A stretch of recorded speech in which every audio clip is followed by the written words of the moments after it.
Hey thinkers, welcome to the first episode of the Thinking Podcast in 2017. We're excited to update you on all the great things that have happened in the world of biohacking, and also give you a retrospective of the developments of 2016. We've come a long way since launching the first initial episode of Thinking Podcast, probably in the fall of 2016, and what we're looking forward to in 2017. Yeah. I'm Geoffrey Wu, your host of Thinking Podcast, along with Michael Brandt. Hi, it's great to be here. And yeah, a lot of exciting things happened in 2016. I think that we saw big trends developing in biohacking, just a lot of excitement. We've seen it around our own company and community, and just in the world at large. We've seen a lot of people interested in becoming better versions of themselves, really looking at what tools, techniques, what can they do for their own selves to live a better life. Yeah, and we're really excited to see what's in store for us in 2017. We have some teasers for those interesting initiatives, let alone partnering with some of the top biohacking companies in the world to launch the Year of Biohacking.org. But before we get into all that juicy details, It's a big week. Let's talk about what we're all doing this week. Yeah. And we're fasting for this entire week. So this is today. We're taping on Thursday afternoon, and we've actually started fasting, i.e., for example, that is not eating since Sunday, 7 p.m. So we're around 90 hours into a 168-hour fast. All we've been consuming is water, some tea and coffee, and maybe a multivitamin, and of course, Nootrobox, Rise, and Cato 3 to start off the day. Yeah. Is that nuts? How are you feeling? I feel all right. I think that it's a interesting mind state to be in. I think one of the things I'm noticing is I'm not very hungry, but I am like missing food. I think that there's this hedonistic value that food provides. It's very enjoyable. We look forward to it. We know certain hormones are released when we eat, and I think that's a little bit of what I'm missing, because I'm just realizing how much of the day is anchored around like the next yummy thing I'm gonna go and try to eat, or what my structure is around meals. And not having that is like, well, I have to find satisfaction from other things throughout the day. Like has to be other things to fill up the time. Yep. That make me feel like a happy person besides food. And I'm just realizing how anchored I am on food, but I'm also realizing that that's kind of silly, right? Because like an animal is obsessed with food. An animal just feeds and procreates all day, and like I like to think that we're better than that. And so it's been interesting to structure my day towards just refining like a large amount of meaning in work and just people, and finding satisfaction from those types of things, those higher order things that humans can do. That's a good jump start for 2017, right? I mean, just sort of recalibrating where and how we want to spend our mental energy. Yeah. Yeah, this is the longest fast I've done so far. I've done a couple 3-day fasts, and obviously we've been fasting 36-hour monk fasts weekly for the essentially all of 2016. I think the most surprising thing for me is that, well, I mean, not necessarily surprising, but like just actually testing reality is that, just 90 hours in, day 4. I think a lot of our listeners who aren't fasting or haven't experienced such a long fast would be, how are you guys not like eating each other? Yeah. And let's go into science a little bit. we can get into science a little bit, but it just sort of subjectively how we feel. Yeah, I don't feel hungry. Again, I think like you said, like Michael, like the notion of eating yummy things is attractive, but like the physiological need to be like, my stomach's growling, I'm super hungry, all I think about is food, is not really there. Yeah. And on the plus side, I think we have pretty clear mental states. I think one way I would describe it is that it's like very, very clear thinking, and in a vessel in a body that maybe is a little bit tired is one way I would describe what we're feeling, at least what I'm feeling right now. Yeah, I think that's accurate. I mean, what's going on inside of us, right, is that we're switching from metabolic states. Usually we're on glycolysis, and we've seen this, which is using carbohydrates that turn into sugar as the primary dietary substrate to power metabolism. Yeah, And then And ketosis is what we're entering now, or which we've entered, a couple of days ago, where we burn through all of our carbs which because is we're not eating which is anymore. about like for scale, it's around 2,000-3,000 calories Yeah, of like and of it's called glycogen. It's stored in your liver. So your liver is like your little temporary buffer for extra glucose, storing glycogen. And once you burn all of that, and once you're not eating any more glucose, well, your body has this refrigerator of energy called fat. That's why we, people get fat. I mean, all the energy is stored in extra adipose tissue. And even if you're pretty fit, in shape person, which I think we are, a lot of people in our community are, you still have 10-20 pounds of fat just between different organs of your body. This is how the human body is composed. You don't have to be a fat person to have 10-20 pounds on your body. And then each pound of fat has 3,500 calories in it. So that's how that's what we're feeding off of. And then our bodies have also adapted to where our metabolism is probably burning less calories as well. So less wasted energy. Yeah. Well, I mean, I think there's argument. I would be careful there, because there's some argument that metabolism doesn't actually drop if you're doing fasting right, which is mean that you're not constantly sort of spiking insulin and then getting your body used to just eating less food. It's more just like feast and famine periods. But anyways, before we get too sidetracked here, and so that's like how we're surviving. We're basically burning through our fat stores. We're in a fat burning state. But on the performance enhancement side, there's really interesting data that show that using fats, which turn into ketone bodies, for example, beta hydroxybutyrate, our mitochondria use BHB, beta hydroxybutyrate, or a ketone body, much more efficiently and much more powerfully than glucose. There's interesting papers that show that heart cells on ketones were 40+% more efficient, more powerful than when being fed by glucose. And there's actually also a lot of evidence that your brain, our neurons, actually prefer ketones to glucose as its energy source, which is interesting because that might explain why we have this sort of head rush, that mental clarity, that it seems not normal for someone that hasn't eaten for a long time, right? Where you're usually all hungry, angry, and you feel like a lot of people would say, hey, maybe you're not as sharp. Well, I think a lot of that, powered through that because you're not adapted to it. I think a lot of that's response to just the fact that you're going from diet to no diet, or the delta in your blood glucose is what you're responding to. And then once you push through that on the first day, we're not really experiencing that.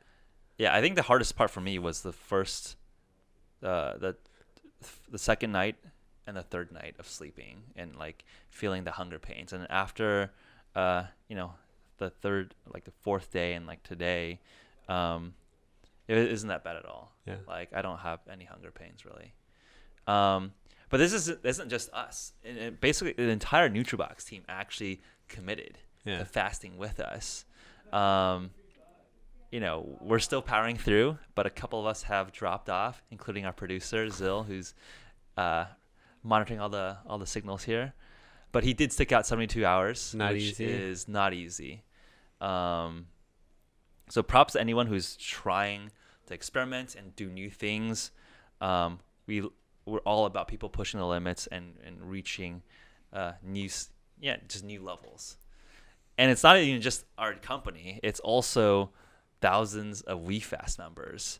We have 100+ people commit to doing a 7-day week fast with us, and a lot of those folks, some are even more experienced fasters than us. I mean, I've seen some of our community members talk about doing fasts for 21 days and 14 days. So 7 days is like a cakewalk in the park for them.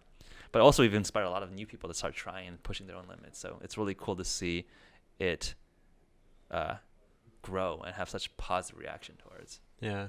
And that's interesting because we really have gotten into fasting over kind of the last year. I think it's a nice segue into what are the interesting biohacks that we've gotten into in the last year. Yeah, perfect jumping point. I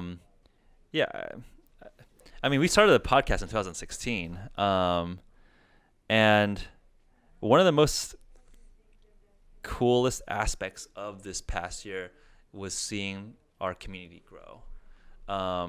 Whether that's the fasting part or the nootropics part or the biohacking part. Just from the fasting part, because we can, because it's public information just out there, we started fasting just as a group of teammates, group of colleagues, because we thought that was interesting data to show that fasting has metabolic benefits, improves cognitive performance, and has longevity benefits. So as biohackers, as people trying to tune our performance, it made sense to try it out. And we liked it. And it ended up being more and more people at our company signed up to join us for, fasting and eating breakfast together, and it became like a community fun event. And then more of customers, our community came together to join us. And I literally went from 1, 2, 3 people in our office fasting to now thousands of people on our Facebook group, check it out, and thousands of people on our Slack group. And that's really happened in the last 6 months. And that's exciting. I think that's super cool to be able to create something and drive it and promote it and have this little spark become potentially something that I hope that more and more millions of people, I think everyone should be incorporating some sort of fast into their lifestyle, because we're all, if you look at the rates of obesity, of diabetes, Alzheimer's, it's staggering. Yeah. And I think we've also seen a lot of other interesting biohacks that are related to, just like for instance, we've both tried continuous glucose monitoring. Right. And because the UI is just getting better and better to where you can order something off the internet, right, stick it in your arm, it stays there for 2 weeks, gives you really robust data every 15 minutes and tells you your glucose levels. We've been doing ketone finger pricks and being able to see as our body switches from glucose to ketones for energy, how we can literally see that taking place. When I measured yesterday, I was running 3+ millimole of ketones on top of a 4 millimole per liter blood glucose. So very clearly, definitively in ketosis. And I know you have even crazier ketone levels. Yeah, I know, like ketone levels 6.2 at the last reading. I think it's interesting. I'd love to actually go into this a little bit, because there's something there, right? Like, you could take nootropics, you could fast, you could do these things that you maybe generally know are good for you, but there's something about having the data there. It's almost like this middle layer between it. And why is that so interesting to us? Because I could say, hey, believe that this is good, but there's something about having the data right there that's really interesting. It's really compelling on an individual basis. Why do you think that is? It's fundamental human psychology. You need feedback for behavior changes, and when you see your biometrics actually change in a positive direction that you want to push it, you're like, hey, it actually worked. Like a small ping of dopamine of reward.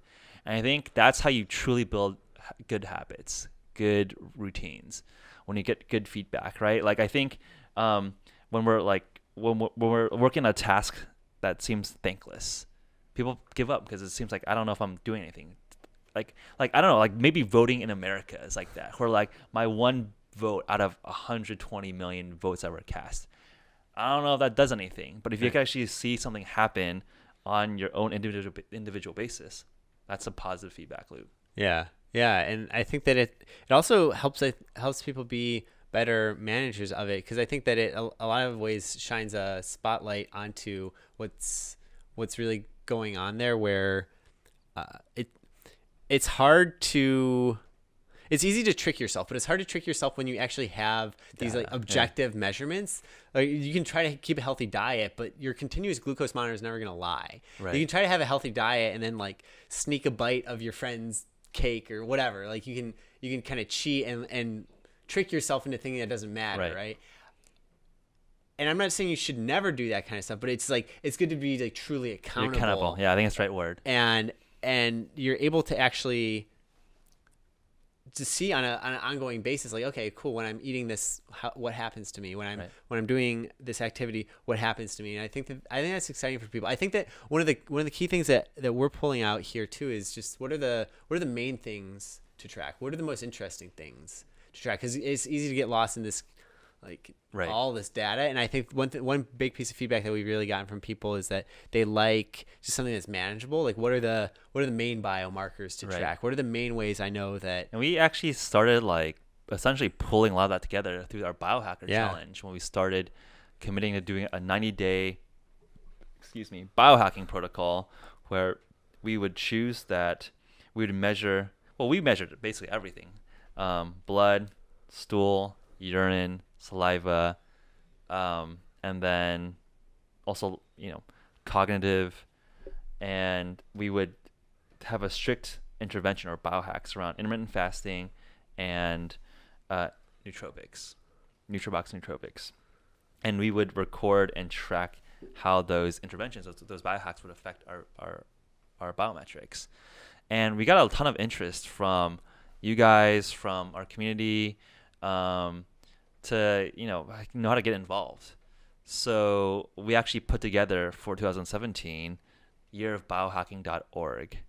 And that I think is really cool for us because we went from people interested in biohacking, people very deeply diving into biohacking, to I think we've truly grown into thought leaders, not to toot our horns overly much, but we really are just, I think, pushing the agenda of what biohacking looks like for the future.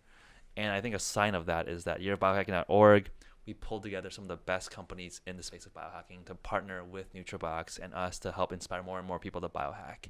So companies like uBiome, to offer microbiome testing, Soylent for meal replacement, different software to track different biometrics on your Apple Watch, your mobile. We put together a really great package. So just check out yearofbiohacking.org. No commitments or no costs, but just figure out what kind of biohacks you want to do, share that and commit publicly, and you get access to a bunch of different special packages and discounts from the supporting companies. And of course, Nootrobox is a part of that program as well.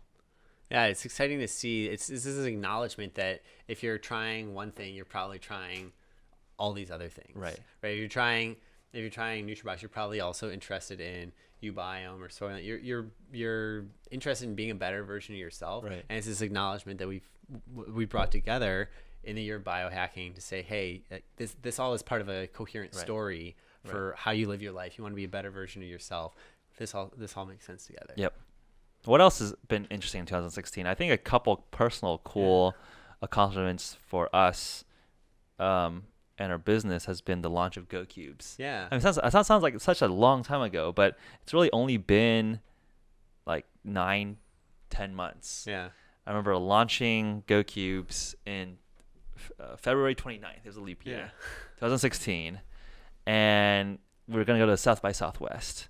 And I remember saying like, hey, we're going to win South by Southwest. And there's no like necessarily a winner, but like there's no award that's officially given out. But like there are definitely just breakout hits that like are named breakout hits by media. And it was cool to actually make that happen. Yeah. Like I think a testament to our team, Paul, Gavin, Mike. I mean, that was actually only the four of us at the time. Wow. I mean, it was 4 people at Nootrobox at the time, full time.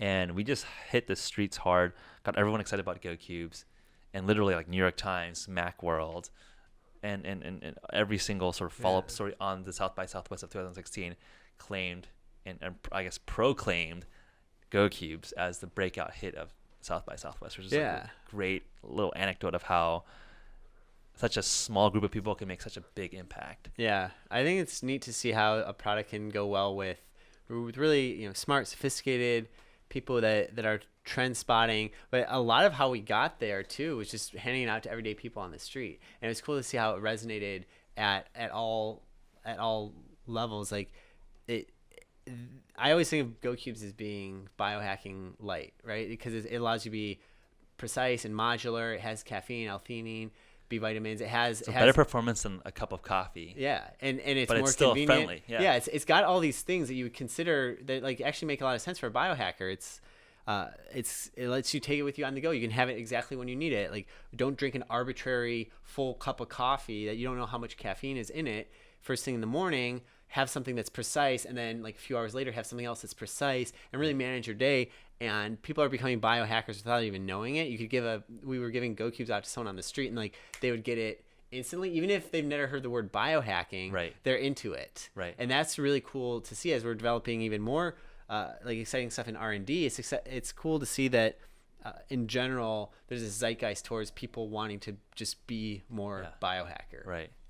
Yeah, I think you put it really well. I think another cool product that we launched last year was Cato 3. Yeah.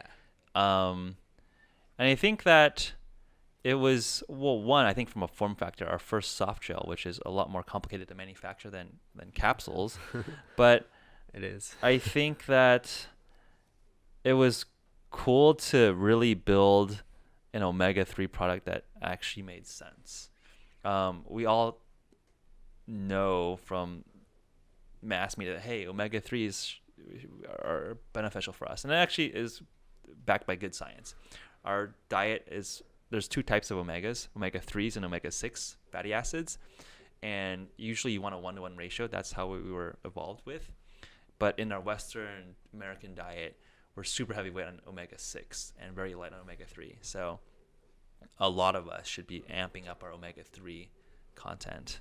But a lot of the products out there just didn't fit our quality control, our standards, and the stacking of what other compounds would stack synergistically with Cato 3. So we put in vitamin D, vitamin K, which not only synergistically work well together, but also, have to be taken with fatty acids to actually be uptaken properly.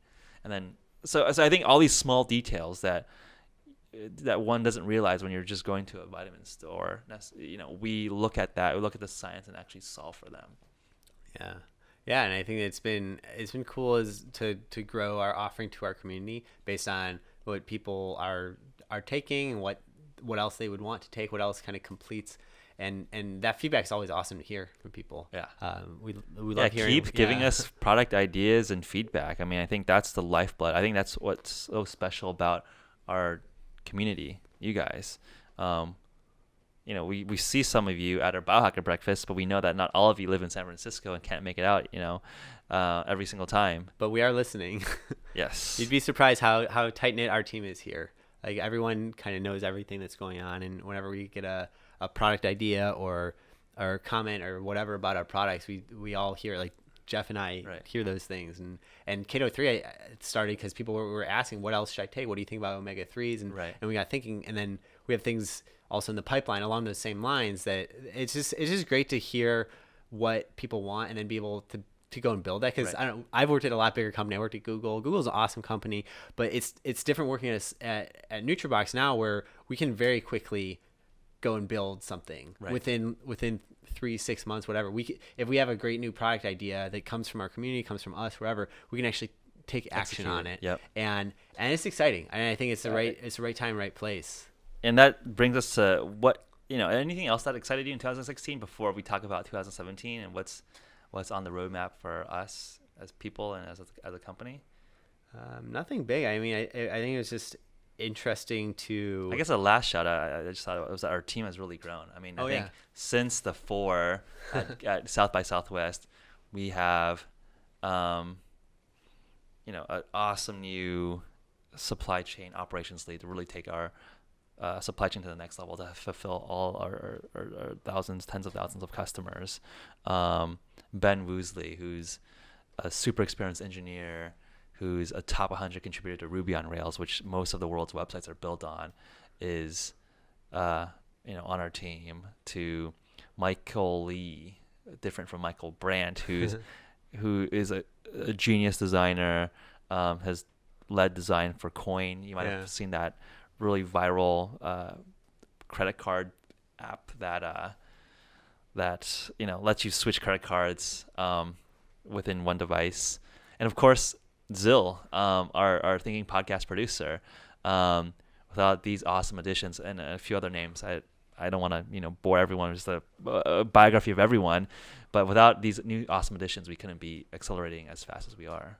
Yeah, no, it's exciting. It's exciting to be taking this mission and extending it not just to customers but to team. I think that it takes a lot to want to go and work for somebody, and you have to believe in them. And I feel excited every day to come into work with really smart people who are all tapped into the same vision. And it's very much it's not a like the Jeff and Michael show. I wouldn't say. I think like everyone on the team kind of knows where the ship is going, and everyone has great ideas. Like Paul is the first one to talk to us about fasting. Right.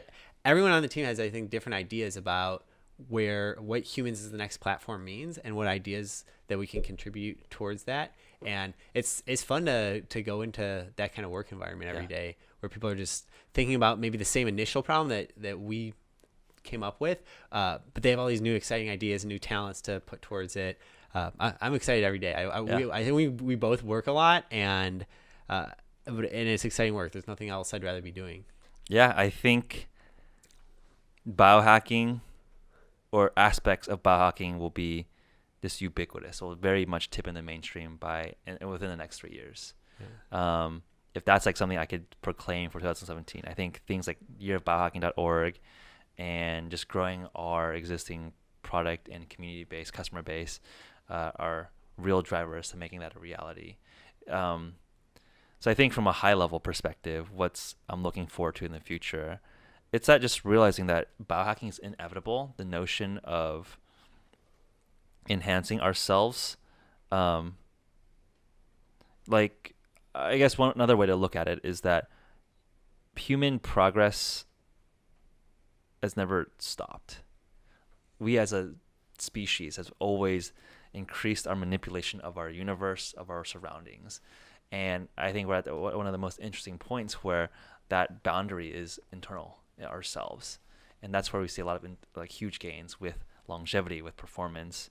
And I think I'm super excited to be able to even have the opportunity to work in this space. Yeah, I think one of the big insights going into 2017 has been that human performance is a spectrum where where some people are totally healthy and they want to be enhanced. They want to be like superhumans. They want to have even better memory, even better attention and rapid visual information processing. People want to be enhanced version of themselves. But there's also people who are maybe struggling in some way, right? Like maybe they have a bad diet, or they could be overweight, or have metabolic syndromes like diabetes, Alzheimer's, obesity, or leading indicators of these kinds of things. And really realizing that basically everyone wants to be better, right? If you look at unhealthy, I'm doing visual things, so if you're not on YouTube you can't see it, but on the left hand side, unhealthy, healthy to the middle, and enhanced to the right, we're all on that spectrum somewhere. And everyone's trying to go to the right. Everyone's trying to go to the next level. And I think this paradigm shift of human performance as a spectrum really came from our realization that we really are excited about solving two problems in the world. I think that the most important problems in the world today. One is that the first problem, the initial scope really of how we started Nootrobox, is that with the rise of AI and automation, that's really deprecating and threatening the role of humans in the world that we see today. Our jobs are getting automated. We're getting defeated by computers over chess and then Go, which a game that we thought that would be impossible for computers to learn. And I think you see a lot of anxiety with how the election turned out, where a lot of people were afraid of their livelihoods and jobs because, again, these jobs are being automated out. And I think you saw the reaction with the results of our election. So we want to arm humanity and upgrade humanity to live and thrive in this new universe. That's going to happen, right? So I think that's the first problem that we've realized. And then as we've talked and grown and spoken to people that were healthy, unhealthy, we realized that metabolic syndromes such as diabetes, obesity, Alzheimer's are skyrocketing. It's staggering to see that a recent projection showed that a third of Americans are obese and half of Americans are overweight or obese, which is a ton of us. And then by 2030, or 2050, I don't know, I need to look up the exact year, it's projected that half of Americans will be obese and 3/4 of Americans will be overweight. That is insane. Yeah. That is insane. So we're essentially in short, really like the sickest population in like human history. Yeah. And a lot of it's due to this shit food and overconsumption and not really living and just like stuck in this like baffling state. I think it's easy to live a life that's only consuming. Like, look, I like yummy food. You like yummy food. We've had great meals together. But I think that there's this temptation to always be feeding yourself really well, or always be indulging in the present moment, and that's exacerbated by the fact that there's also like there's no more exertion either, right? Well, yeah. Well, that's what I was gonna say. Is like there was an exertion, and gyms have become a thing in the last like 30, 40 years where you didn't used to have people like going on treadmills or lifting weights. Like that wasn't a thing an everyday person did. But there's this weird period where we evolved from a lifestyle where we had to do manual labor. We had to work on farms, or at least like manual labor in factories and mines, whatever, to a majority population not having to do that, realizing that was bad, and then we went and built a bunch of gyms. And I think that we're doing the same thing with diet, where and lifestyle in general, where we realize, hey, I could do a bunch of these things all the time because they're just accessible to me, and I have a credit card, I could go do it.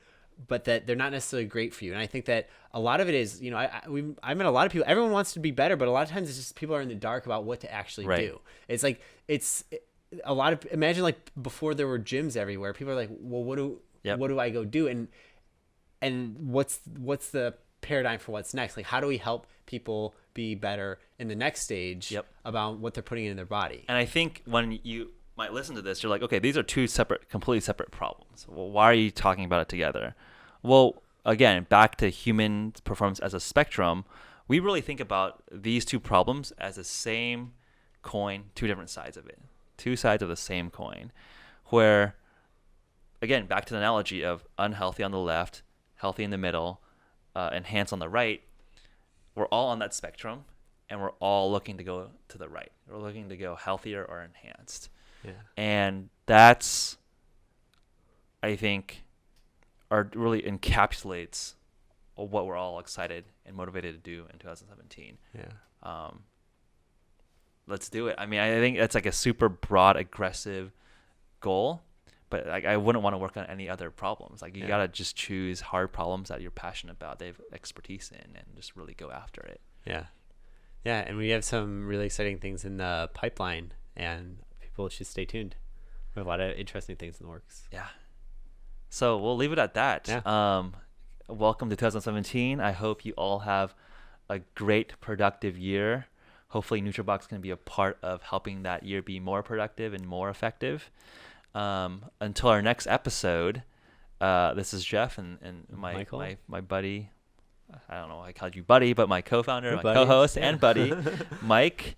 You can check us out on iTunes, Google Play, SoundCloud, and YouTube if you want to see our faces as well. Cool. Thanks. Bye.